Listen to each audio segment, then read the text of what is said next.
अस्सलाम वालेकुम, आप देख रहे हैं पीए न्यूज एचडी और मैं हूं आपके होस्ट सादिया बतूल। शामिल करते हैं आज की अहम खबरें। हुकूमत पंजाब ने स्कूलों में मौसम गर्मा की छुट्टियों का ऐलान कर दिया। महकमा स्कूल एजुकेशन पंजाब ने नोटिफिकेशन जारी कर दिया, जिसके तहत आफ्टरनून स्कूल्स में कल से जबकि दीगर स्कूल्स में 28 मई से मौसम गर्मा की तातीलात होंगी। पंजाब भर के तमाम स्कूल 15 अगस्त से दोबारा खुलेंगे। कबल पंजाब हुकूमत ने बढ़ती गर्मी हीट वेव के खदशे के पेश नज़र स्कूल्स में 28 मई से मौसम गर्मा की तातीलात का फैसला किया था। वज़ीर आला मरीम नवाज ने बढ़ती गर्मी हीट वेव के खदशे के पेश नज़र स्कूल्स में 28 मई से मौसम गर्मा की तातीलात की मंजूरी दी थी। फैसले का इत्तलाक तमाम सरकारी निजी स्कूल्स पे होगा।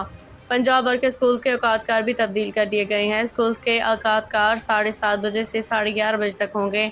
28 मई से कबल तमाम स्कूल्स महदूद औकातकार पे क्लासेस का इनेकाद करेंगे। न्यूज स्टूडियो से अब तक के लिए इतना ही। मजीद खबरों और अपडेट्स के लिए देखते रहिए पीए न्यूज एचडी।